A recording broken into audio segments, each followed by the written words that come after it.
Monsieur le Président de la Commission de la CEDEAO, chers collègues, bonjour. Monsieur le Président, depuis quelques jours ici, nous écoutons les rapports des différents pays. Tous les pays disent qu'ils ont des problèmes de santé. Tous les pays disent qu'ils n'arrivent pas à nourrir leur population. Tous les pays disent qu'ils ont des problèmes d'école.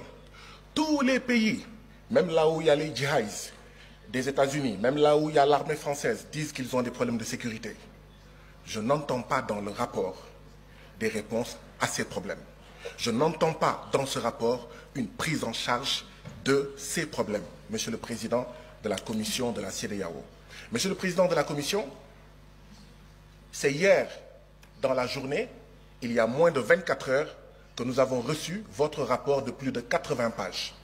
Vous comprendrez qu'il y ait eu, dans un premier temps, 16 inscrits. Vous voyez, il y a 36 présents sur le total des députés de la CEDEAO. La CEDEAO n'est plus attrayante, même pour ses membres, même pour ses députés.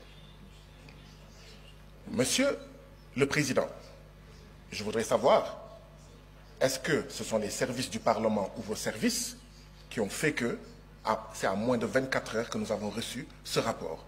Parce que si nous voulons bien travailler, ce ne sont pas de bonnes conditions pour que les députés puissent prendre connaissance de ce rapport et puissent contribuer du mieux qu'ils peuvent, d'accord, aux politiques en fait communautaires.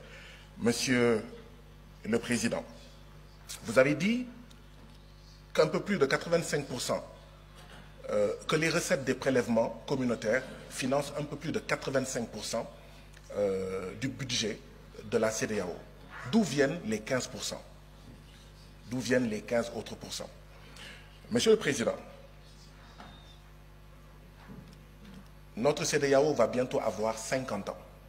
Ce sera l'année prochaine, un demi-siècle. À la veille de ces 50 ans, nous avons le retrait de 3 de nos membres. Voilà le bilan de la CEDEAO. Nous nous attendons à avoir un discours d'électrochoc, mais pas un discours qui nous fait rester dans notre sommeil. Monsieur le Président, une CEDEAO qui pousse ses membres à assassiner ses artisans, ses paysans, ses jeunes, ses femmes, envoyer ces jeunes dans le désert du Sahara, dans la mer Méditerranée ou l'océan Atlantique, qui pousse ses membres à assassiner leurs petites et moyennes entreprises, en poussant ces États membres à signer les accords de partenariat économique entre l'Union européenne et l'Afrique de l'Ouest. Et tout le monde savait que les accords de partenariat économique, c'est la possibilité pour 85% des marchandises de 27 États de l'Union européenne d'entrer dans nos pays sans payer de droits de douane. Comment est-ce qu'on va régler la problématique du chômage? Comment on va régler la problématique du Sénégal où le taux de mortalité des petites et moyennes entreprises est de 64%? Et je suis persuadé que c'est à peu près pareil dans tous nos pays. Mais cette CEDEAO-là, c'est elle en réalité qui pousse notre jeunesse à essayer de traverser la mer Méditerranée et à prendre les pirogues à l'assaut de l'Europe forteresse. Nous ne voyons pas de changement.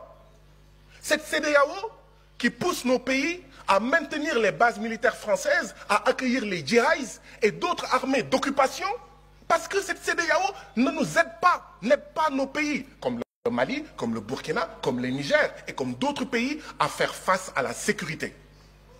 Voilà ce que c'est que la CEDEAO. Mais qui va rester dans un mariage pareil? Un homme et une femme sont mariés. L'homme prend ses bagages et part. La femme dit à son mari, tu vas revenir par la force, viens. Non, c'est de dire, mon mari, pourquoi veux-tu t'en aller? Et on pose les problèmes. Je ne sens pas cette démarche, Monsieur le Président. Et nous devons aller vers cette démarche. Refondation ou mort de la CEDEAO. Voilà où on en est aujourd'hui. Transformation structurelle ou mort de la CEDEAO.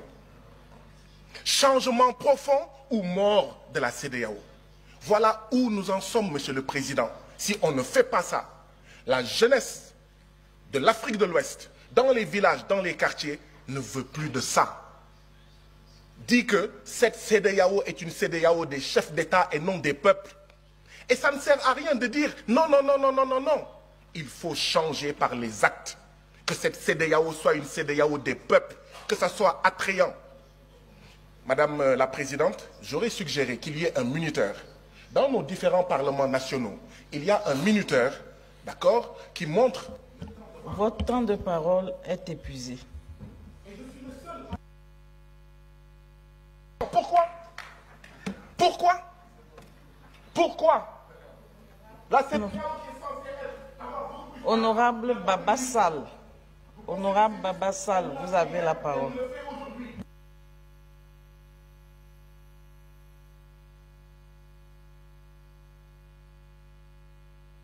Démocratisme, que les gens sortent de la CEDEAO, que les gens sortent de la CEDEAO.